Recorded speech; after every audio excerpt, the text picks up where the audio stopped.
ujian terbuka ini. Marilah kita buka ujian ini dengan bersama-sama membaca basmalah. Bismillahirrahmanirrahim. Semoga Allah Subhanahu wa Ta'ala meridhoi ujian terbuka ini dan memberikan rahmat keberkahan kepada kita semua. Selanjutnya saya persilakan Co-Promotor Profesor Dr. Anis Masturhatun, SHMH, untuk menyampaikan Saudara Promovendus, dipersilakan. Sidang. Assalamualaikum warahmatullahi wabarakatuh. Waalaikumsalam. Yang saya hormati Ketua dan anggota Dewan Penguji, izinkan saya membacakan daftar riwayat hidup Promovendus. Nama Aslam Ridho, tanggal lahir 2 Mei 1967, agama Islam, alamat Jejeran 1 RT 4, Kelurahan Wonokromo, Kabupaten Bantul, Daerah Istimewa Yogyakarta. Pekerjaan anggota DPRD Provinsi DIY. Riwayat pendidikan umum MIN Jejeran Wonokromo, Pleret, Bantul, lulus tahun 78. MTS Negeri Gondowulung, Pleret, Bantul, lulus 1982. SMA Wahid Hasim, Tebu Ireng, Jombang, lulus 1985. Fakultas Usulud Jaga Yogyakarta, lulus 1991. Magister Administrasi Publik TISIP Kartika Bangsa Yogyakarta, lulus 2019. Riwayat pekerjaan ajar MTS Ali Maksum Ponpes Krapyak Yogyakarta 1996 sampai 2000. Ketua Balikda DPRD Kabupaten Bantul 2008, DPRD Provinsi DIY 2014 sampai sekarang. Dan Saudara Promovendus ini juga aktif dalam kegiatan internasional conference dan sudah mempublikasikan pada jurnal internasional bereputasi. Demikian daftar riwayat hidup Promovendus untuk dipromosikan ujian promosi doktor pada sore hari ini. Demikian Ketua Sidang, terima kasih. Assalamualaikum.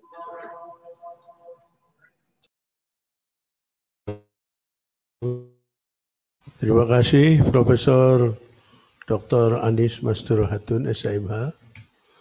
Saya akan perkenalkan 7 penguji dalam ujian terbuka ini. Pertama, penguji eksternal Profesor Dr. Mahmud Tarom, SHMH. Assalamualaikum, Prof. Unbahas. Assalamualaikum, Prof. Muhtarom, matur sembah suwun. Selanjutnya,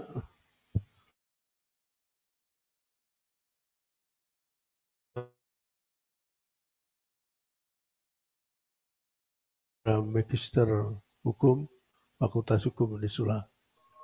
Assalamualaikum, Prof. Waalaikumsalam, Bu Dr. Sri Kusria. Oke. Yang luring ini dari sebelah kanan, Profesor Dr. Eko Soponyono, SHMH, Guru Besar Fakultas Hukum Unisula. Sebelah kirinya Dr. Widayati, SHMH, Wakil Dekan 1, Fakultas Hukum Unisula. Dan sebelah kirinya saya, Prof. Gunarto, SHMH, Dekan Fakultas Hukum Unisula.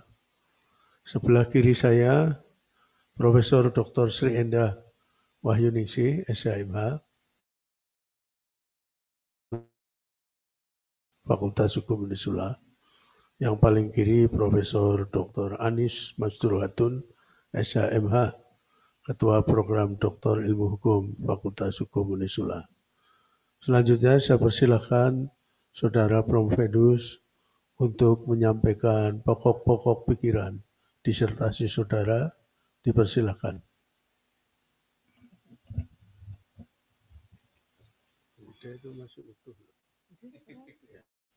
Assalamualaikum warahmatullahi wabarakatuh. Waalaikumsalam Innalhamdulillahi warahmatullahi nahmaduhu wabarakatuh. wa nasta'inuhu wa nastaghfiruh wa na'udzu bihi min shururi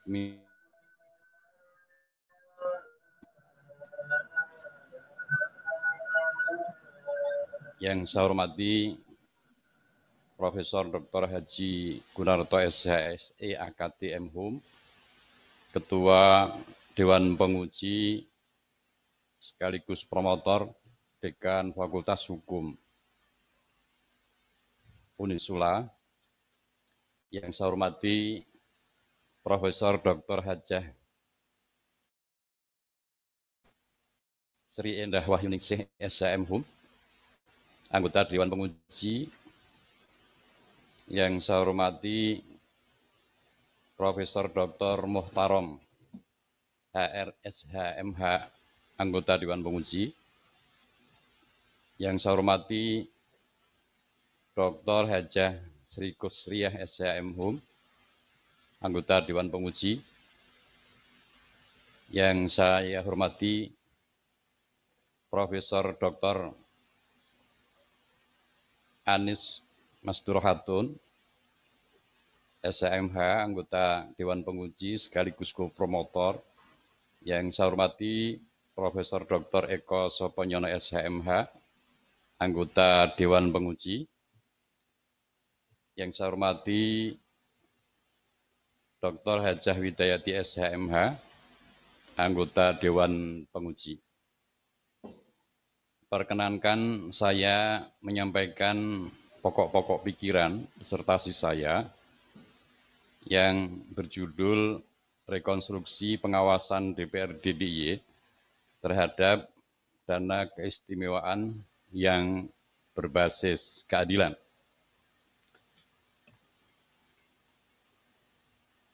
Ibu Bapak Dewan Penguji yang saya hormati, tulisan yang disertasi yang kami susun, yang kami sampaikan, kita berikan judul Rekonstruksi Pengawasan DPRD DIY terhadap dana keistimewaan yang berbasis keadilan.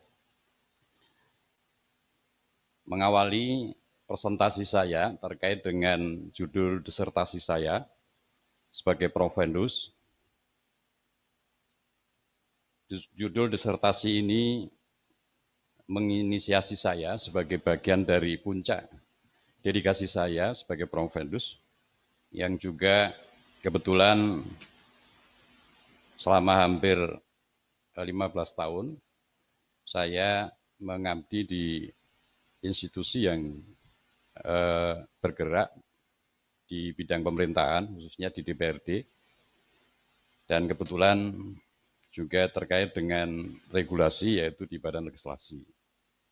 Terkait dengan rekonstruksi pengawasan DPRD DIY terhadap dana keistimewaan yang berbasis keadilan, Profendus mengawali tentang fungsi yang dimiliki oleh DPRD.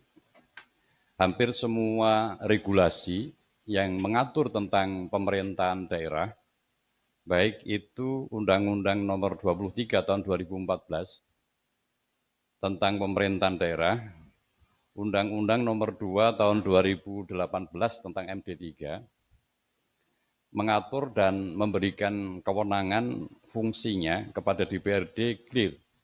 Tidak ada masalah, hampir tidak ada hal yang perlu direkonstruksi dari Undang-Undang 23 2014 maupun Undang-Undang Nomor 2 Tahun 2018. Kegiatan fungsi pengawasan yang dimiliki oleh DPRD sebelum diterbitkannya Undang-Undang Nomor 13 Tahun 2012 tentang keistimewaan Daerah Istimewa Yogyakarta, fungsi dan peran pengawasan yang dimiliki oleh DPRD Daerah Istimewa Yogyakarta ini berjalan linier sesuai dengan aspek-aspek filosofis, aspek sosiologis maupun aspek yuridis, sebagaimana diamatkan di dalam Undang-Undang 23 maupun Undang-Undang 2 Tahun 2018. Ketidakadilan dalam konteks pengawasan itu terjadi semenjak diterbitkannya Undang-Undang 13 Tahun 2012 tentang keistimewaan DIY. Promovendus menyampaikan kenapa yang diangkat adalah pengawasan, sementara ada dua fungsi lain yang dimiliki oleh DPRD, yaitu fungsi legislasi dan fungsi budgeting. Promovendus memandang bahwa yang mendominasi dari fungsi legislasi maupun fungsi budgeting. Rohnya adalah di fungsi pengawasan. Oleh karena itu yang Promovendus teliti, yang Promovendus tulis adalah yang berkait dengan fungsi pengawasan. Kemudian ketidakadilan yang Promovendus sampaikan, teliti di dalam disertasi ini, yang kita sampaikan tadi sejak diterbitkannya Undang-Undang 13 tahun 2012 tentang keistimewaan DIY, ada beberapa klausula pasal di dalam Undang-Undang 13-12 yang kemudian memposisikan DPRD baik sebagai institusi maupun anggota sebagai anggota yang memang diberikan legitimasi oleh konstitusi sebagai representasi masyarakat di daerah istimewa Yogyakarta. Di antara beberapa norma hukum yang kemudian Promovendus memandang menjadi tidak adil dalam konteks pelaksanaan pemerintahan daerah.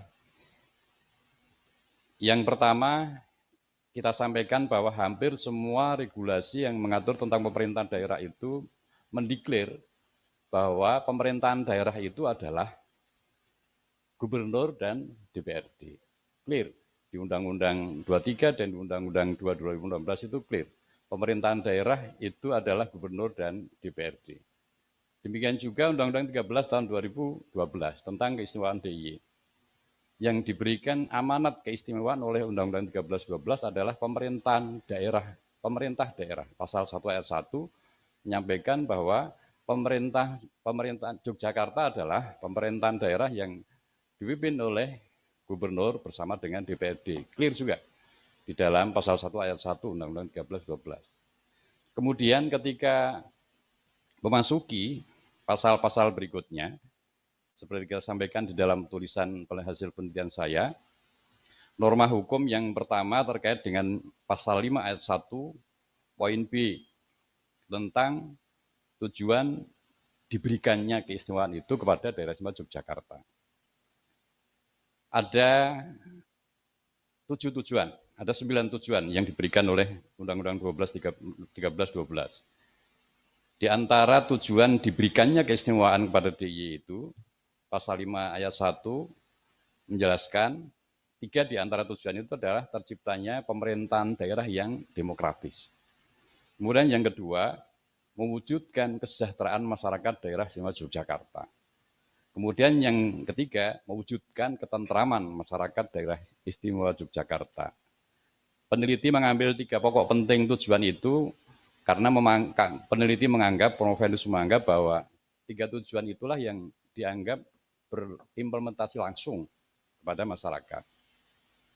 Nah, peneliti Promovendus memandang bahwa di dalam klausula norma hukum pasal 5 ayat 1 itu tidak dijelaskan, Undang-Undang 13-12 tidak menurunkan norma hukum yang lain, baik itu peraturan pemerintah maupun peraturan menteri, tidak diatur lebih detail tentang apa itu sejahtera, bagaimana perspektif makna dari ketentraman masyarakat daerah istimewa Yogyakarta.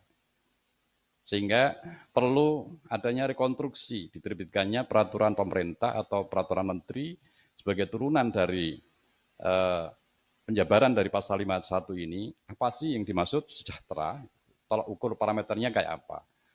Karena undang-undang ini diterbitkan tahun 2013, pada saat itu RBCP, daerah istimewa Yogyakarta itu sudah terbit, sudah ada perdanya. Kemudian RBJMD-nya juga sudah ada. Nah, kaitan dengan apa itu yang dimaksud dengan sejahtera, yang dimaksud dengan tentram itu idealnya Promovendus memandang ada penjelasan lebih lanjut yang mendetailkan apa itu sejahtera, kemudian apa itu tentram bagi masyarakat daerah Yogyakarta. Agar apa? Agar terjadi paradigma yang sama antara DPRD dan gubernur sebagai penyelenggara pemerintahan daerah. Kemudian yang kedua, pasal 7 ayat 2.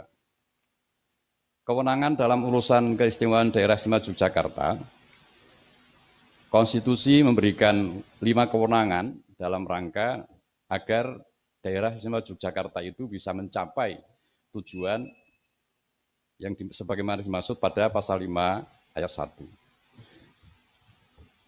Beberapa pasal dalam norma hukum Undang-Undang 13 saya kira sudah disampaikan. Karena waktunya habis, mohon izin, mohon maaf, saya akhiri paparan dari saya. Assalamualaikum warahmatullahi wabarakatuh. Waalaikumsalam warahmatullahi wabarakatuh. Terima kasih saudara Prof. Vendus telah menyampaikan pokok-pokok pikiran disertasi dengan sangat baik. Selanjutnya tanya jawab dimulai dari Profesor Dr. Mahmud Tarom, SHMH. Dipersilahkan. Assalamualaikum warahmatullahi wabarakatuh. Terima kasih Waalaikumsalam. Profesor Gunarto selaku pimpinan sidang, yang saya hormati Profesor Dr. Anis Masduro Khatun, Profesor Indah Wayunisi, Prof. Eko Soponyono, Ibu Dr. Sikusriya, dan Ibu Dr. Widayati, serta yang berbahagia Prof. Vendus Mas Aslam. Selamat sudah terbuka. Hanya lulusan IAIN Jogja ya? Iya. Tapi kok tulisannya nggak ada kental warna kitab kuningnya ya? Kenapa itu? Atau sudah bosan atau malu? Nah, mestinya alumni IAIN tadi juga sekolah-sekolah agama itu harus berani memunculkan kajian-kajian kitab kuning yang kaya. Ya. Banyak buku-buku barat yang mengadopsi dari ketentuan buku-buku Islam. Kayak Arisalahnya Imam Syafi'i itu ya diganti dengan judul Legal Jurisprudence yang diterbitkan oleh Oxford University. Harusnya Prof. Vendus harus menjadi orang yang menjadi pionir, apalagi ini di Unisula. Nah, kalau kita lihat keadilannya, keadilan Aristoteles, John Rawls, Thomas Hobbes, emangnya hanya mereka yang punya konsep keadilan. Padahal konsep keadilan Islam lebih, apalagi tokohnya Umar bin Khattab itu luar biasa. Ya. Temuan-temuannya, pemikiran-pemikiran yang brilian, sehingga dua pemikiran besar mengenai larangan tanah in absentia maupun Landor-From itu bertolak dari konsepnya Umar bin Khattab itu. Silakan baca di buku kitabnya Imam Balataji itu mengenai metode ijtihadnya Umar ya. Ya, jangan malu. Nah, saya lihat dari teori ada 6 teori kalau nggak salah itu, yang grand teori mana, yang middle mana, yang applied mana. Mohon untuk dijelaskan.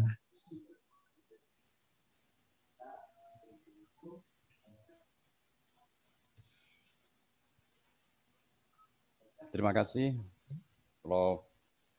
Muhtarom atas tanggapan masukannya. Tentu tulisan hasil penelitian kami ini sangat jauh dari sempurna, oleh karena itu pada kesempatan ini kami mohon masukan dan koreksinya agar hasil penelitian kami ini bisa berhasil dengan yang sempurna atau baik. Kemudian yang kedua terkait kenapa referensi yang terkait dengan kitab kuning justru kita tidak munculkan atau belum kita munculkan di dalam teori-teori keadilan di dalam hasil penelitian kami. Ini mungkin karena belum tercantum, karena kebetulan konsentrasi kami ini pada hal-hal yang sifatnya hukum positif. Jangan-jangan sudah bosan. Perundang-undangan. Matur nuwun, Prof. Tarom atas masukannya. Ini tentu sangat berarti mengingatkan ya sebagai Prof. Vendus untuk bagaimana konsisten terhadap disiplin ilmu yang kami pelajari. Kemudian dari beberapa teori yang kita kemukakan, tentu ada beberapa teori prioritas yang kita pegangi. Yang pertama terkait dengan teori keadilan, yang kedua terkait dengan teori pengawasan. Karena fokus penelitian kami ini terkait dengan konsep ketidakadilan yang kita coba merekonstruksi menjadi karena gini, sebuah keadilan. mohon Promovendus jelaskan teori pengawasan yang Promovendus sampaikan ditulis di situ itu lebih tampak pengawasan sebagai proses yang terus-menerus. Artinya di sini menempatkan pengawasan sebagai subsistem dari suatu sistem yang namanya birokrasi. Jadi levelnya tampaknya belum teori. Maka kalau muncul di situ, berarti teori pengawasan itu sudah ada yang mentelurkan. Tapi kan belum ada. Kalau Promovendus akan membangun pengawasan sebagai sebuah teori, mestinya munculnya di akhir, setelah didukung oleh data-data. Karena teori itu syaratnya harus konsisten dan sesuai dengan fakta-fakta empirik. Nah, itu diantaranya itu kan kembali pada filsafat. Kalau orang usuluddin kan ngelotok kaitan dengan filsafat itu. Nah, jadi kurang pas kalau teori pengawasan itu. Maka kalau ingin ya grand teorinya itu teori keadilan, teori kedaulatan is oke lah sama teori hukum progresif. Ya, sebenarnya teori hukum progresif pun juga saya masih ragu-ragu karena itu ya merupakan diawali yang progresif bukan saat ini. Dulu Umar bin Khattab lewat temuan-temuan pemikiran-pemikirannya itu sudah sangat progresif. Termasuk waktu menguasai Syria juga memberi keistimewaan sama penduduk Syria. Sehingga tanahnya tidak diambil orang-orang Madinah tapi dikembalikan kepada orang yang punya. Ini hal yang baru. Nah, inilah bentuk dari larangan tanah in absentia yang diilhami oleh konsepnya Umar bin Khattab. Nah, terkait kalau dengan masalah keistimewaan Jogja ini kan luar biasa. Secara historis, ya, DIY itu punya andil besar untuk berdirinya NKRI, baik dari strategi militer, ya, karena Sultan punya leluasa yang luar biasa. Seolah-olah kalau jandur kuning itu bukan Sri Sultan, tapi sebenarnya Sri Sultan yang berperan penting pemerintahan karena pernah menjadi pusat pemerintahan, menjadi ibu kota, maupun dari aspek keuangan karena sumbangannya kepada pemerintah Indonesia di awal itu kalau di 6 juta gulden saat itu kalau dihitung Prof. Adi itu ada 560 triliun kalau sekarang ini.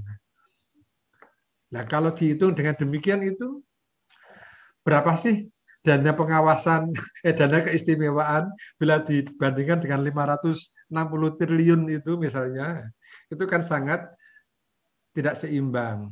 Oleh karena itu saya ingin minta penjelasan dari Promovendus, di mana sih letak perbedaan dana keistimewaan untuk daerah istimewa Jogja dibanding dengan daerah istimewa lain. Misalnya Aceh. Ada perbedaannya enggak itu? Terima kasih, Prof.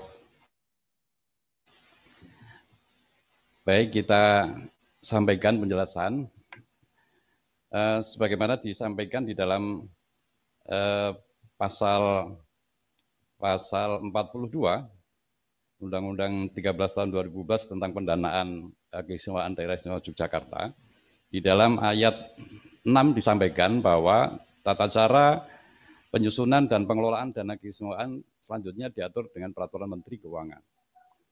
Kita sampaikan bahwa Peraturan Menteri Keuangan tahun nomor 50 tahun 2014 itu hanya mengatur dana otonomi khusus untuk Papua dan Papua Barat.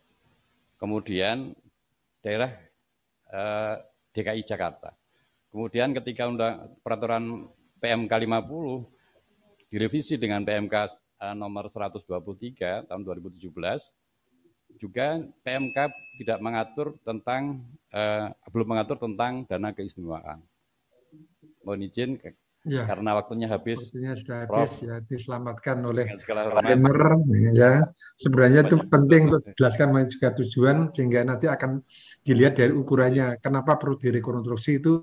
Kalau kita lihat dari tujuan sejarahnya bagaimana nanti akan ketemu. Tapi itu belum terungkap dengan Iya, baik. Gitu. Baik, iya.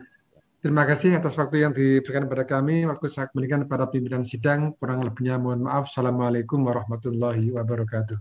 Waalaikumsalam warahmatullahi Waalaikumsalam warahmatullahi wabarakatuh. Terima kasih Profesor Dr. Mahmud Tarom, SHMH. Selanjutnya saya persilakan Dr. Sri Kusria, SHMH. Terima kasih Bapak Profesor Dr. Gunarto SHMH selaku Ketua Dewan Penguji. Yang saya hormati Profesor Dr. Mahmud Tarom, yang saya hormati Ibu Profesor Dr. Sri Endah, yang saya hormati Ibu Profesor Dr. Anis Masduro Hatut, yang saya hormati Bapak Profesor Eko Sopoyono, yang saya hormati Ibu Dr. Widayati SHM Hum, dan yang berbahagia Saudara Promovendus Aslam Ridho. Aslam ya, saya melanjutkan pertanyaan dari Prof. Mahmud Tarom tadi terkait dengan dana keistimewaan. Dana keistimewaan ini kalau Bapak lihat struktur penganggaran atau dana yang ada di dalam APBD Provinsi Daerah Istimewa Yogyakarta itu strukturnya bagaimana Pak? Jadi APBD Yogyakarta itu terdiri dari apa saja? Baik, terima kasih Ibu Dr. Hajah Kosriah. Bisa kami jelaskan bahwa struktur anggaran pendapatan dan belanja daerah Istimewa Yogyakarta, pendapatan yang ada itu ada pendapatan asli di daerah, kemudian ada pendapatan dari dana transfer. Yang pendapatan asli daerah itu didapat dari komponen pajak, bagi hasil, retribusi, dan sebagainya. Kemudian hasil dari BUMD. Kemudian yang terkait dengan dana keistimewaan ini masuk dalam komponen dana transfer. Supaya diatur dalam peraturan Menteri Keuangan tahun nomor 137 tahun 2017 bahwa dana transfer, salah satu dana transfer yang dikelola oleh Kementerian Keuangan itu adalah dana keistimewaan. Di samping dana keistimewaan ada beberapa dana transfer yang lain, seperti dana bagi hasil, kemudian ada DAU, kemudian ada DAK. Saya kira itu. Baik, Pak. Baik, jawabannya Pak Aslam. Kalau itu dana transfer, berarti dana keistimewaan itu sesungguhnya sumbernya dari APBN ya.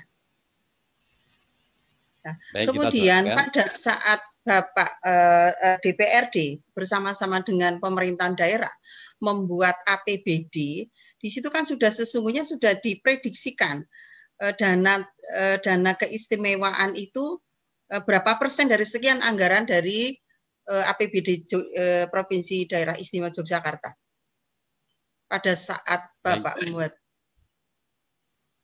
Baik, terima kasih Ibu Dr. Hajah Kosriah.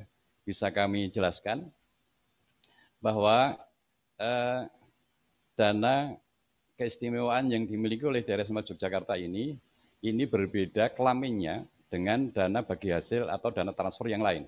Ada dana alokasi umum. Dana alokasi umum ini parameternya ini sudah baku dan berlaku untuk seluruh pemerintahan daerah seluruh Indonesia. Jumlah penduduk, luas wilayah, dan sebagainya. Kemudian dana alokasi khusus. Ini juga berlaku parameternya umum, berlaku untuk pemerintahan daerah seluruh Indonesia. Untuk dalam rangka penguatan fiskal dari pemerintah daerah. Kemudian dana bagi hasil, itu adalah persentase dari potensi pajak yang ada di daerah provinsi atau kabupaten yang bersangkutan. Nah, beda dengan dana keistimewaan. Kalau dana DAU itu parameternya adalah jumlah penduduk luas wilayah, cetop begitu. Kemudian dana bagi hasil ini adalah dibagi berdasarkan potensi. Tetapi kalau dana keistimewaan ini di dalam peraturan Menteri Keuangan, kalau boleh saya matur, sesuai dengan kebutuhan yang dibutuhkan oleh daerah istimewa Yogyakarta untuk pelaksanaan 5 kewenangan yang diberikan oleh konstitusi Undang-Undang 1213. Sehingga Untuk dana keistimewaan ini tidak diatur sekian persen dari bagi hasil atau sekian persen dari jumlah penduduk, tidak. Maka kita sampaikan untuk dana keistimewaan ini adalah leg spesialis dari pengelolaan keuangan di samping prinsip-prinsip keuangan daerah yang sudah diatur oleh regulasi, oleh konstitusi. Maka perlu kita sampaikan, perlu direkonstruksi ini kaitan dengan dana keistimewaan ini karena dana keistimewaan ini leg spesialis. Beda dengan DAU, beda dengan DAK, beda dengan dana bagi hasil, dan beda dengan dana transfer yang lain. Begitu, Prof. Begitu. Oke, terima kasih Pak Aslam Ridho. Baik. Maksud saya begini, DPR itu kan memiliki juga di samping pengawasan fungsi legislasi. Fungsi legislasi itu sesungguhnya juga pengawasan terhadap pemakaian anggaran gitu ya. Jadi ketika DPRD dan pemerintah daerah itu membuat anggaran, situ kan saya kira sudah mengerti berapa nanti yang akan dimintakan dana istimewa itu dalam kerangka untuk membiayai lima itu. Jadi pengawasan itu mulai dilakukan pada saat pembentukan perdanya, perda tentang anggaran. Ini kok sudah habis ya? Nah,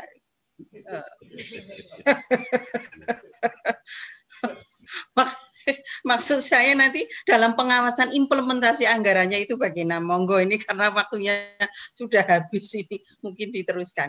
Terima kasih Bapak Profesor Dr. Gunarto SH, SHAKTMHU atas waktunya kepada saya. Saya kembalikan kembali. Assalamualaikum warahmatullahi wabarakatuh. Waalaikumsalam warahmatullahi wabarakatuh. Terima kasih Dr. Sri Kusria, SHMH.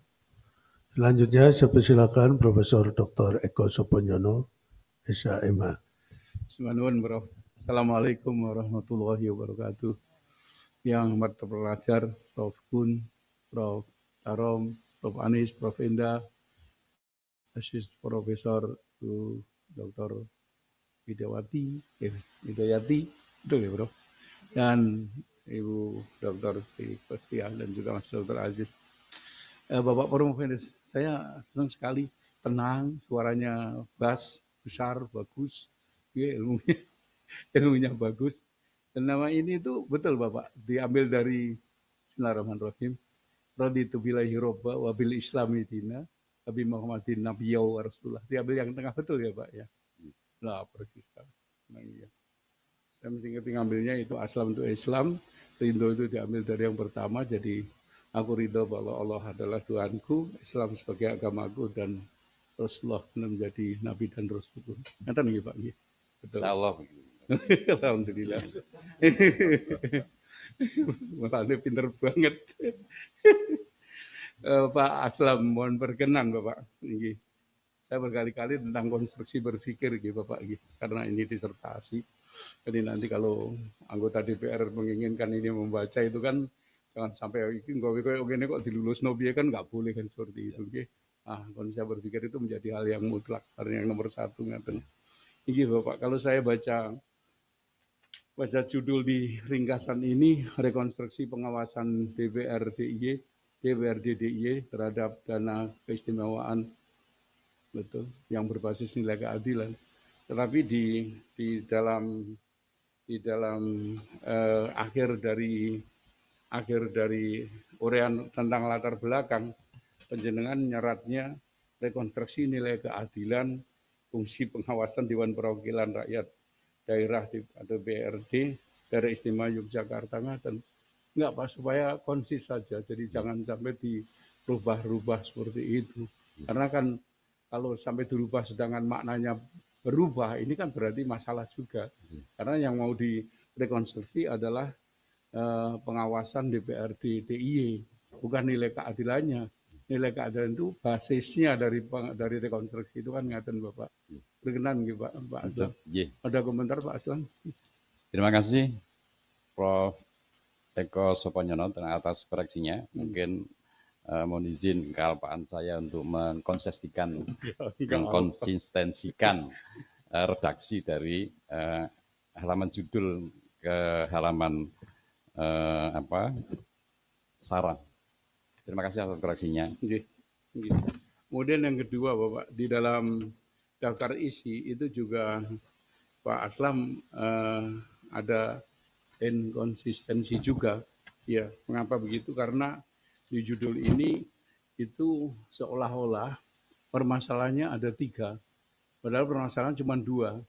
Yang pertama penjenengan nulis di daftar isi itu, yang ketiga itu kedudukan, itu saya sesuaikan dengan permasalahan pertama kedudukan, tapi kemudian ada permasalahan yang kedua yang penjenengan nulis upaya optimalisasi.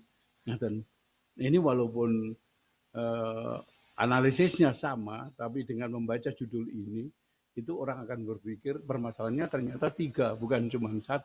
Tapi setelah saya membaca permasalahan pertama, memang di dalamnya ada belum optimal, soalnya kan ngatakan Bapak. Nah, monggo nanti dicoba dirumuskan kembali judulnya, sehingga permasalahannya tetap 2, di dalamnya ada analisis tentang optimalisasi itu.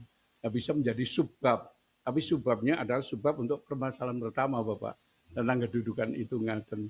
Jangan dibuat aku sendiri nanti kalau seperti itu, pikiran yang membaca, oh nah ono permasalahan 3, padahal permasalahan cuma 2. Tapi saya tahu persis optimalisasi itu ada di dalam permasalahan nomor 1. Oleh karena itu jadikan 1 saja, nanti disusun sub-subnya itu ngaten gitu Bapak. Jadi ada sub tentang upaya optimalisasi ngaten. Tapi tentu di permasalahan pertama. Ngaten gitu Pak. Ya insya Allah seperti itu. Kemudian ini pelurusan di latar belakang itu tidak lazim ada tabel Bapak. Tabel itu tempatnya tentu dianalisis, bukan di latar belakang. Kemudian caranya bagaimana, disikapi saja. Bapak narasikan tentang tabel itu, dan kemudian di dalam kurung ditulis tabel 1 seperti itu. Jadi tabel yang angka-angka ini Kulon Progo, Bantul dan semuanya itu langsung aja dinarasikan. Caranya itu untuk latar belakang, karena di latar belakang ada ketidaklaziman untuk nulis, memasukkan tabel di situ. Seperti itu. Kemudian berikutnya juga di ini saya buka dulu, sudah saya pegok sehingga Pak Aslam insya Allah nanti mudah. Ini juga ini ada matrik juga, tapi tidak diberikan judul apa ini seperti ini ngaten. Nah ini di halaman 308 Bapak Aslam. Nanti berkenan ini untuk menyempurnakan tanda petik ngaten nggih Pak Aslam. Karena ini kan bagus sekali, jadi jangan sampai nanti ya saya khawatirnya kalau teman-teman di DPRD nanti enak banget nggak ingin lulus kan nggak boleh seperti itu. Jadi beliau-beliau semua akan mengatakan oh jelas kayak ini top sekali ngaten. Insya Allah seperti itu. Kemudian di ini Pak Aslam di kesimpulan juga berkenan. Kesimpulan itu bukan meringkas gitu Pak Aslam. Satu indikasi bahwa kenapa ini saya sebut ringkasan, karena ini kayak copy paste, ada copy paste. Ini buktinya ada A, B, C, D, E, ngaten. Itu tidak. Jadi kayak latar belakang tadi, narasikan aja hakiki dari jawaban permasalahan pertama itu apa, ngaten. Pakai kalimat setengah halaman cukup untuk permasalahan kedua. Pertama, permasalahan kedua juga begitu. Jadi tidak lagi di sini A, B, C, D. Itu dikhawatirkan itu mesti copy paste, mesti copy paste. Nah di kedua juga gitu, ada A, ada B gitu. Langsung aja dinarasikan dengan kalimat yang sederhana, tetapi hakikinya menjawab permasalahan yang panjenengan buat. Ngeten lho Pak Aslam. Seperti itu. Kemudian mungkin masih, Mas sudah pegang. Kalau ada kajian perbandingan, insya Allah nanti juga, kalau karena dia harus ada analisis tentang Islam, juga harus dikemukakan Pak Aslam untuk membantu untuk menyempurnakan dari ini. Itu Pak Aslam. Insya Allah itu masukan saya. Selamat. Enggak nuwun Prof Gun. Assalamualaikum warahmatullahi wabarakatuh. Waalaikumsalam warahmatullahi wabarakatuh. Terima kasih Profesor Dr. Eko Soponyono, SHMH. Selanjutnya saya persilakan Dr. Widayati, SHMH.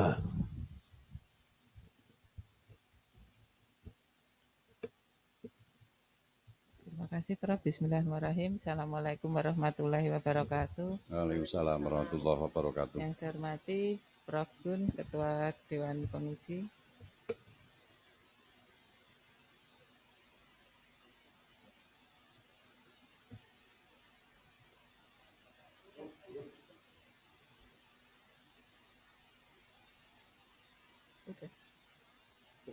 Yang saya hormati penguji eksternal Prof. Mahmud Tarom, Prof. Anis, Prof. Endah, Prof. Eko, dan Ibu Asosiat Profesor Dr. Sri Kusriah Esa M. Hum, dan Pak Aslam Ridho. Selamat, presentasinya bagus Pak. Coba nanti di presentasi, kalau dikaitkan dengan tulisannya ini masih ada beberapa yang perlu mungkin ya diperbaiki, karena Pak Aslam mungkin kurang yang keliru gitu ya, sehingga ketika saya membaca itu tidak berurutan ngoten Pak. Mungkin nanti bisa diwaos lagi nggih. Nah, berkaitan dengan keistimewaan Yogyakarta, mungkin di latar belakang bisa ditambahkan karena ini masuk desentralisasi asimetris di pasal 18 ayat 1 Undang-Undang Dasar dulu. Di situ memungkinkan di Indonesia itu desentralisasi diberikan secara tidak sama. Masing-masing daerah mempunyai diberikan desentralisasi sendiri-sendiri. Nah, di Indonesia itu mungkin Yogyakarta satu-satunya yang istimewa, dan di samping ada daerah khusus di Aceh, kemudian di Papua dan Papua Barat, serta DKI Jakarta. Nah, sebelumnya selain di pasal 18B itu perlu dimasukkan di dalam latar belakang, mungkin bisa juga di dalam teorinya tentang asas-asas umum pemerintahan yang baik itu, karena ini disertasi hukum, bisa dimasukkan AUPB menurut undang-undang. Jadi tidak menurut doktrin atau pendapat ahli, tetapi menurut undang-undang. Jadi ada undang-undang tentang administrasi pemerintahan, kemudian undang-undang tentang penyelenggaraan negara yang bersih dan bebas KKN, itu di dalamnya mengatur tentang AUPB. Nah, kemudian yang berikutnya ini saya kira dari tulisan Pak Aslam ini perlu adanya keterbukaan ngoten Pak. Keterbukaan terhadap penggunaan dana keistimewaan begitu. Nah, mungkin Pak Aslam bisa jelaskan lebih dahulu proses ketika ini kan, kalau saya baca disertasinya Pak Aslam ini, DPRD tidak dilibatkan dalam pengajuan anggarannya ngoten nggih.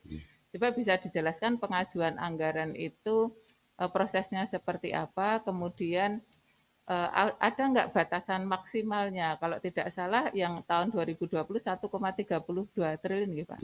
Ya, itu nanti apakah ada batasan maksimalnya? Kemudian kalau ada batasan maksimalnya diaturnya di mana? Silakan Pak Aslam. Baik, terima kasih Prof.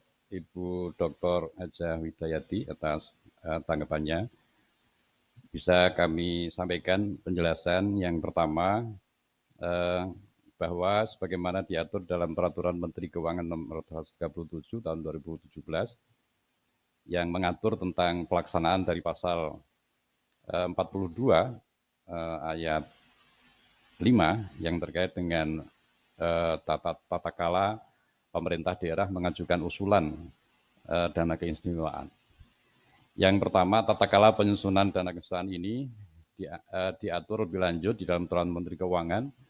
Gubernur, pemerintah daerah, dalam ini adalah gubernur bersama dengan organisasi perangkat daerah, menyusun perencanaan kebutuhan dana keistimewaan untuk penyelenggaraan 5 kewenangan itu dalam rangka mewujudkan tujuan dari Undang-Undang Pasal 2 Undang-Undang 13 2012. Sehingga karena perintahnya adalah penyusunan perencanaan dana keistimewaan dalam rangka pelaksanaan 5 kewenangan, maka tidak ada regulasi yang berupa peraturan menteri maupun peraturan pemerintah yang membatasi penyusunan perencanaan dana keistimewaan. Bisa kami laporkan bahwa tahun 2020 ini adalah realisasinya 1,3 triliun, kemudian tahun 2018 itu 1 triliun, kemudian awal tahun 2013 ini baru 300 miliar. Perjalanan dari tahun 2014 yang 300 miliar, kemudian sampai dengan tahun 2020 ini sudah 1,3 triliun, tahun 2021 perencanaannya adalah 1,6 triliun. Sehingga perencanaannya tidak ada pembatasan. Beda kita sampaikan dengan DAU, jumlah wilayah, jumlah penduduk. Kemudian DAK dibatasi dengan target capaian di dalam RPJP maupun RPJMD. Untuk DAIS ini tidak ada batasan kaitan dengan jumlah besaran. Ini yang kemudian kita maksudkan DAIS ini memang secara kelamin dia masuk dalam dana transfer, akan tetapi dalam tata kelolanya itu tidak masuk diatur secara rigid di dalam peraturan Menteri Keuangan dan peraturan yang lain yang mengatur tentang pengelolaan keuangan daerah. Jadi tahapan penyusunannya di situ, kemudian ketika gubernur melakukan penyusunan perencanaan itu, dari perencanaan yang disusun oleh gubernur bersama organisasi pemerintahan daerah, langsung disampaikan kepada Presiden melalui Menteri Dalam Negeri dan Menteri Keuangan. Kemudian dibahas bersama dengan DPR RI, kemudian masuk di dalam APBN. Ini urutan penyusunan tanpa pelibatan DPRD. Jadi ketika gubernur bersama dengan organisasi perangkat daerah menyusun perencanaan kebutuhan DAIS untuk tahun 2022, jumlahnya berapa sesuai dengan kegiatan pelaksanaan lima kewenangan. Setelah tersusun, kemudian disampaikan kepada Menteri Keuangan dan Kementerian Dalam Negeri. Kemudian oleh Menteri Keuangan diusulkan di dalam penyusunan APBN. Itu tahapannya, sehingga tidak ada ruang di situ DPRD ikut terlibat di dalam penyusunan. Meskipun pada saatnya nanti begitu APBN dicok, itu masuk dalam dana transfer. Sehingga DPRD hanya pada batasan setelah dari APBN matang, tapi perencanaannya itu tidak ada ruang untuk pengawasan. Terima kasih. Terima kasih. Mungkin nanti perlu serapannya berapa ngeten Pak. Karena waktunya sudah habis, saya kembalikan kepada Ketua Dewan Penguji. Kurang lebihnya mohon maaf. Assalamualaikum warahmatullahi wabarakatuh. Assalamualaikum warahmatullahi wabarakatuh. Terima kasih Dr. Widayati SHMH. Giliran saya ya, saya promotor. Jadi 3 pertanyaan ya. Ini implikasi praktisnya. Pertama, temuan saudara mengimplikasikan DPRD itu menetapkan dana keistimewaan DIY ya. Jadi membahas dan menetapkannya. Itu kira-kira gubernurnya mau enggak ya, gubernur DIY. Yang kedua, pengawasan dana keistimewaan itu pemerintah DIY dan DPRD. Itu yang pelaporannya ini diusulkan sesuai perundang-undangan ya. Berarti dilaporkan pada DPRD ya. Silakan jawabannya. Terima kasih Prof. Gunarto atas beberapa tanggapannya. Perlu kita sampaikan bahwa sebagaimana kita sampaikan tadi, kenapa kita mengajukan judul rekonstruksi pengawasan yang berkeadilan, itu karena kita berangkat dari bahwa penyelenggaraan pemberian keistimewaan kepada daerah istimewa Yogyakarta ini adalah diberikan kepada daerah istimewa Yogyakarta yang di dalamnya pelaksananya adalah gubernur dan DPRD. Sehingga tekliwernya perencanaan, pelaksanaan, dan pelaporan dalam perspektif regulasi, dalam perspektif hukum, maka harus bersama-sama antara gubernur dan DPRD. Itu yang pertama. Kemudian yang kedua, terkait dengan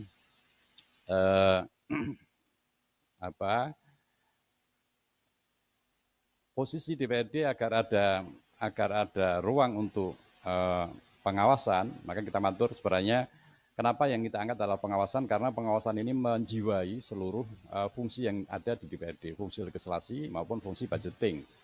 Dalam perspektif hasil penelitian Provendus, pengawasan sebagaimana dimaksud yang diberikan oleh konstitusi itu termasuk pengawasan dalam perencanaan budgeting, penyusunan perencanaan budgeting. Sehingga di dalam peraturan Menteri Keuangan hanya dikenal diberikan kewenangan kepada DPRD pada saat sudah berupa peraturan daerah. Tapi pada saat perencanaannya, kemudian pelaporannya, ini peraturan menteri mengatur perencanaannya langsung kepada menteri, kemudian pelaporan dari dana istimewaan juga langsung pada menteri. Yang kedua.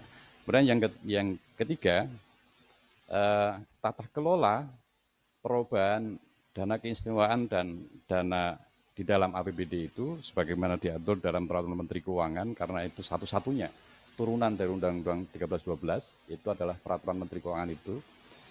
Peraturan Menteri Keuangan 137 tahun 2017 itu mengatur perubahan DAES itu adalah 3 kali.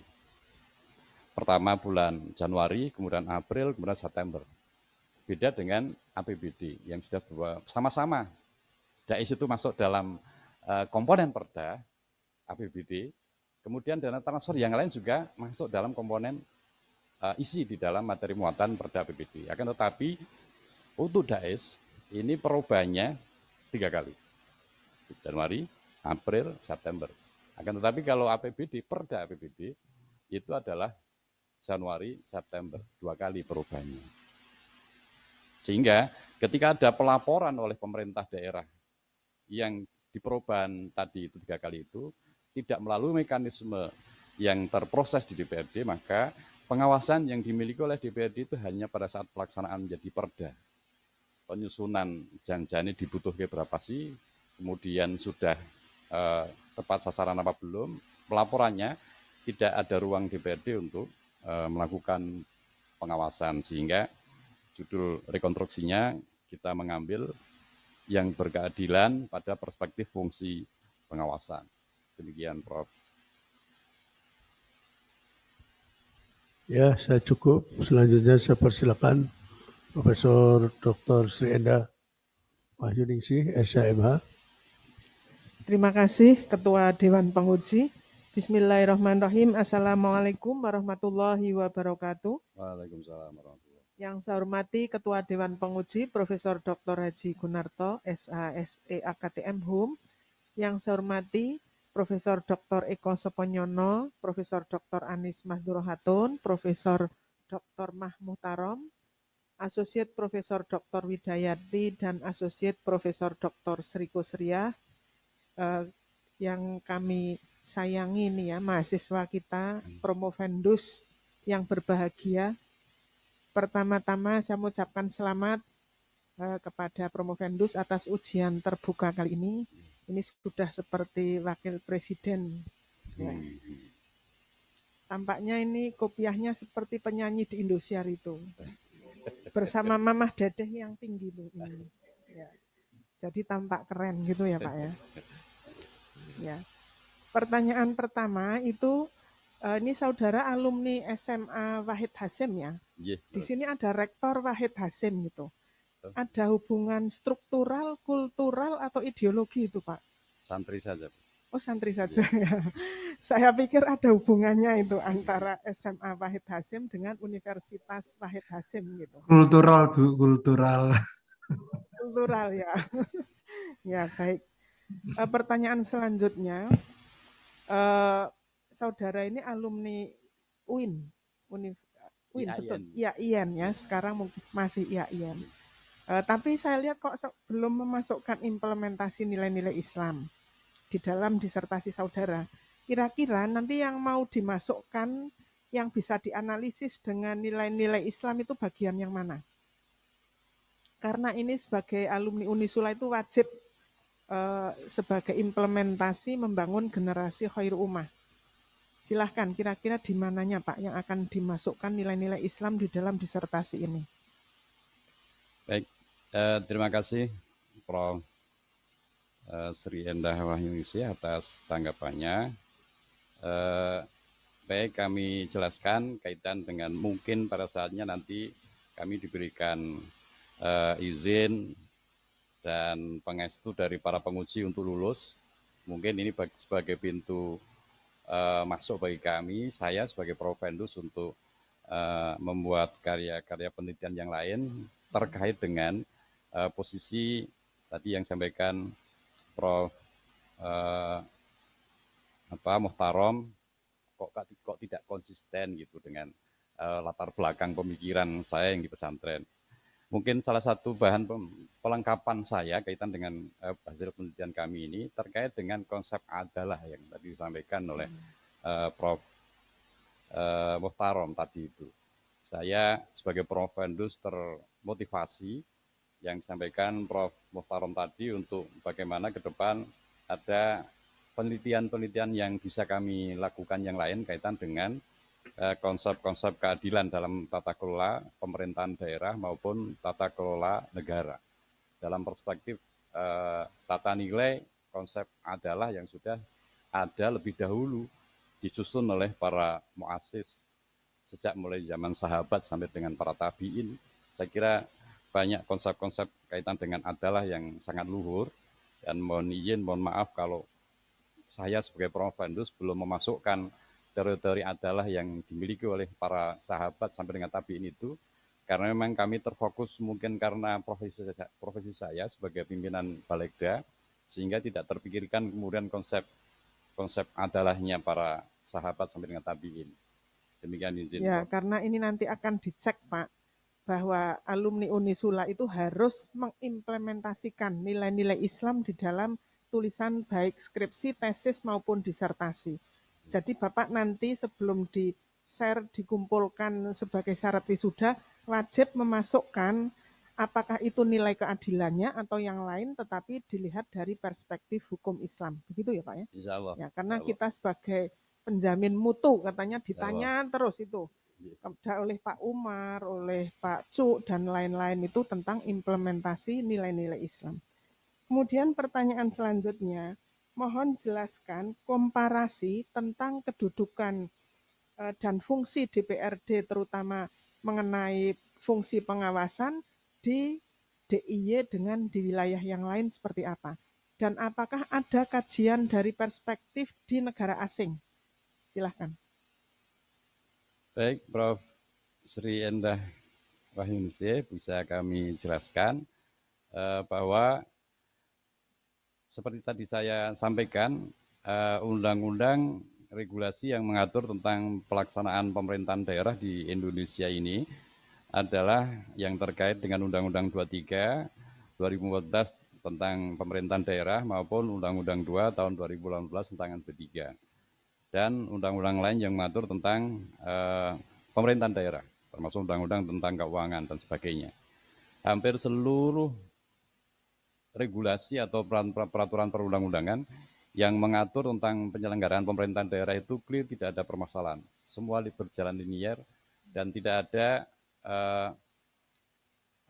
variabel-variabel yang kemudian melahirkan sikap ketidakadilan.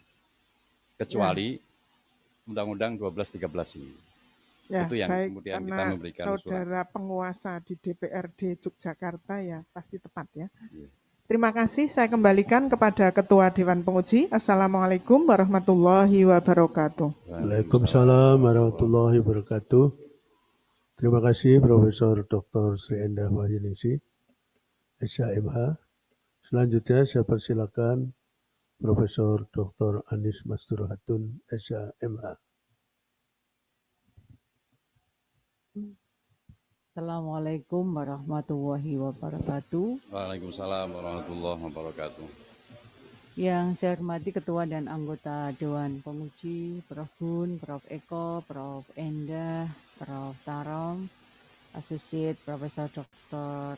Wida, dan Associate Profesor Dr. Hajah Sikusiah, serta Saudara Promovendus Aslam Ridho ya. Kadang kesleo jadi Aslan ya, pada Aslam ya. Ya, pertama-tama tentunya saya selaku co-promotor juga mengucapkan selamat ya, karena saudara sudah berdiri dari tadi sampai saat ini dengan tenang ya, santun, tanpa kurang suatu apa. Dan ada beberapa hal yang ingin saya tanyakan untuk menguatkan disertasi saudara. Dari tadi ditanya soal nilai-nilai Islam ya kan. Nah, karena Yogyakarta ini merupakan daerah istimewa ya. Coba saudara jelaskan kira-kira fungsi pengawasan itu kalau dilihat dari nilai-nilai keilahian ya, nilai-nilai Islam. Di mana kan semua manusia ini ada pengawasnya kan, malaikat atid dan malaikat raqib gitu ya. Kemudian kalau ditinjau dari asas-asas umum pemerintah yang baik, kemudian dari yang membedakan karena Yogyakarta berbeda. Nah, istimewanya itu adalah sosial, kultural, dan politik ya. Bisa dijelaskan, Saudara Promovendus, silakan. Terima kasih Prof. Anies Masdurohatun atas tanggapannya. Bisa kami jelaskan sebagai berikut, bahwa sejak sebelum terbitnya pasal 18B Undang-Undang Dasar 1945, Kerajaan Mataram pertama sampai dengan lahirnya, pecahnya Mataram menjadi dua kerajaan, yaitu Keraton dan Kadipaten, sebenarnya nilai-nilai keislaman yang ada di daerah istimewa Yogyakarta ini sudah sejak dulu ada. Beberapa indikator bukti bahwa nilai-nilai keislaman keilahian itu di Yogyakarta itu sudah sejak dulu ada. Yang pertama melekat di nama Sri Sultan Hamengkubuwono ke-10 yang sekarang Jumeneng. Yang kalau di dalam paugeran itu nama lengkapnya adalah Sayyidin Panotogomo Abdurrahman Khalifatullah. Itu pangkat resminya. Jadi nama panggilan beliau itu Sayyidin Panotogomo Abdurrahman Khalifatullah. Itu nama resmi, simbol dari Sultan Hamengkubuwono. Dari sisi dari panggilan itu saja sebenarnya sudah ada muatan-muatan keislaman keilahian yang sangat luar biasa. Kemudian yang kedua, simbol yang membuktikan bahwa kerajaan Mataram yang sekarang Yogyakarta ini dahulu sudah ada nilai-nilai keislaman dan keilahian. Sekaten yang ada sekarang itu adalah bermula dari Syahadatain. Jadi pada saat itu ada proses pensahadatan masyarakat yang melakukan syahadat, masuk Islam. Kemudian ritualnya, rangkaian kegiatan di dalam sekaten itu adalah sangat-sangat Islami. Bahkan itu sejak dulu, sebelum Undang-Undang 1312, sebelum lahirnya 18B, Undang-Undang Dasar 45 itu sudah ada nilai-nilai keilahian. Nah, oleh karena itu, maka Promovendus memandang bahwa konsep adalah konsep daulah yang diamanatkan oleh Islam, yang kita terjemahkan di dalam Undang-Undang Pemerintahan Daerah itu, mohon maaf, yang baru dapat Promovendus paparkan dalam perspektif Undang-Undang Pemerintahan Daerah itu sebenarnya dalam rangka bagaimana agar nilai-nilai keilahian, nilai-nilai keislaman yang sebenarnya sangat-sangat universal itu tidak tersekat-sekat agama, tidak tersekat-sekat adat itu harus dihidupkan kembali. Jangan sampai kemudian nilai-nilai keislaman, keilahian yang sangat universal itu tersekat-sekat oleh regulasi-regulasi baru yang justru mendistorsi nilai istimewaan. Diselamatkan oleh Temer. Ini pedil ya malahan ya. Saya kembalikan kepada Ketua Sidang. Terima kasih. Assalamualaikum warahmatullahi wabarakatuh. Waalaikumsalam warahmatullahi wabarakatuh. Terima kasih Profesor Dr. Anies Masdurohatun, SAMH. Selanjutnya saya skorsing ujian terbuka ini untuk memberi kesempatan istirahat pada Saudara Promovendus dan memberi kesempatan Dewan Penguji memberikan penilaian. Assalamualaikum warahmatullahi wabarakatuh. Waalaikumsalam warahmatullahi wabarakatuh.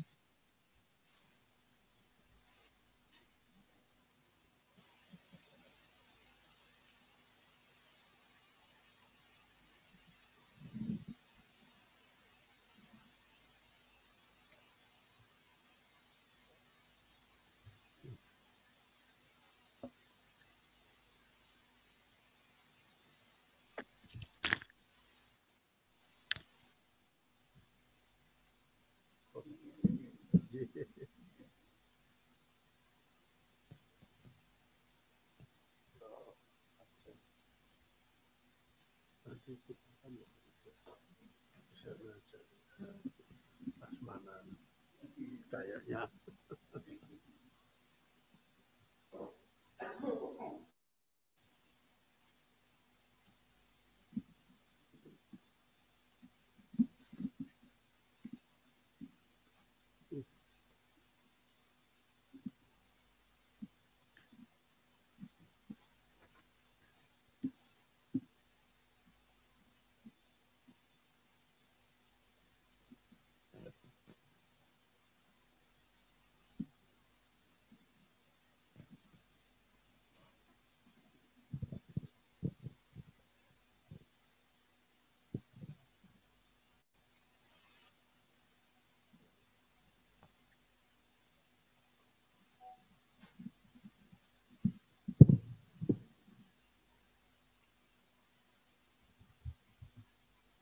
Saudara Prof. Vendus untuk kembali ke mimbar.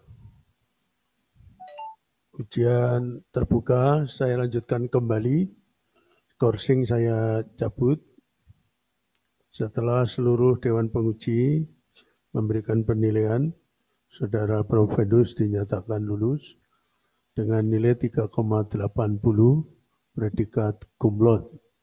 Terima kasih. Dr. Andes Aslam Ridho MAP tercatat sebagai lulusan ke-429 di program Doktor Ilmu Hukum Fakultas Hukum Unisula.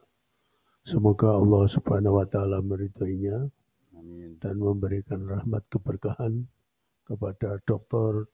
Andes Aslam Ridho MAP. Penyerahan surat keterangan lulus, hadirin dimohon berdiri. Dr. Andes Aslam Ridho MAP dimohon menempatkan diri. Ketua Program Doktor Ilmu Hukum didampingi Sekretaris Program dipersilakan.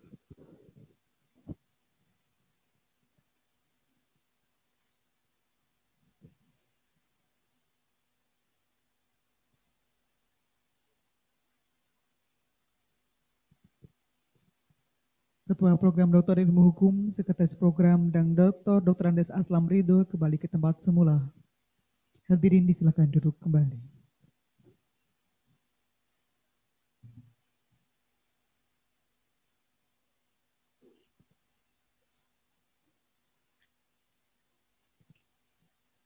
Pesan dan kesan oleh doktor baru kepada Dr. Andes Aslam Ridho MAP kami persilahkan.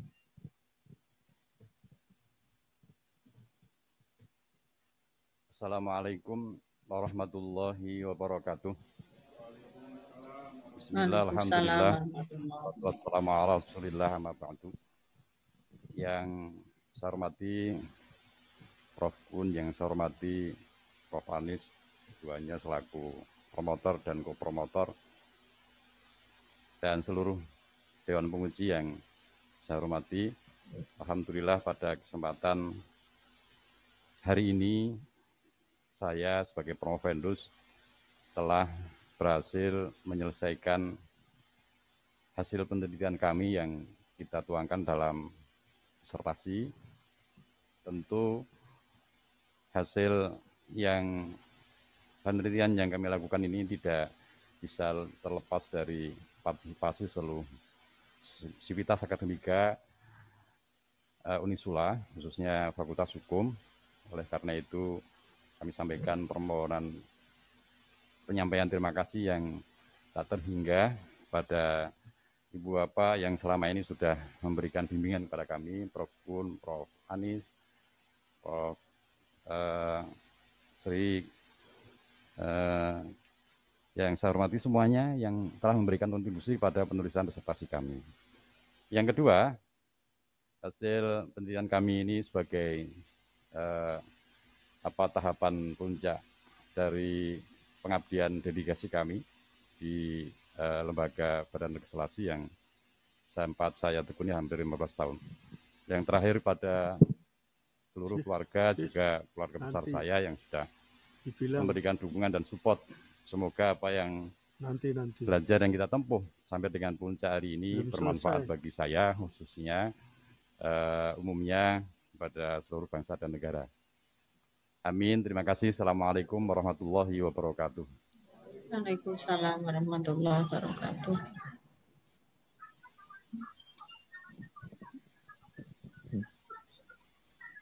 Ujian promosi doktor ditutup oleh Dekan Fakultas Hukum.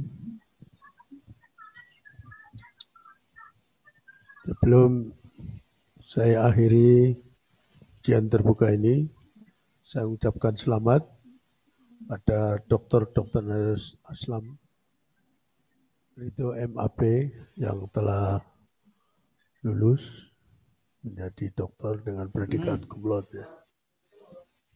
Kami juga mengucapkan terima kasih pada tim promotor, khususnya Profesor Dr. Anis Masturatun, SHMH.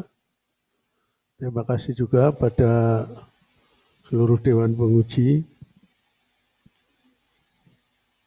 khususnya Profesor Dr. Mahmutarom, SHMH, Profesor Dr. Eko Soponyono, SHMH, Dr. Sri Kusria, SHMH, Dr. Widayati, SHMH, Profesor Dr. dan Profesor Dr. Sri Endah Wahyuningsih. Kami juga mengucapkan terima kasih pada seluruh hadirin yang dengan penuh kesabaran sampai pada akhir ujian terbuka ini, khususnya kepada Bapak Haji Nuryadi, Ketua DPRD Daerah Istimewa Yogyakarta. Terima kasih juga pada Dr. Yuni Setio Rahayu, Ketua Balegda Daerah Istimewa Yogyakarta. Juga terima kasih pada Ketua Pengurus Wilayah NU Daerah Istimewa Yogyakarta dan Dr. Kiai Haji Rianto, Ketua PCNU Bantul. Semoga menjadi amal soleh kita semua. Marilah kita akhiri ujian ini dengan bersama-sama membaca hamdalah. Alhamdulillahirabbil alamin. Assalamualaikum warahmatullahi wabarakatuh. Waalaikumsalam warahmatullahi wabarakatuh. Upacara selesai. Dr. Andes Aslam Ridho MAP dimohon menempatkan diri untuk menerima ucapan selamat. Pemberian ucapan selamat hadirin dimohon berdiri.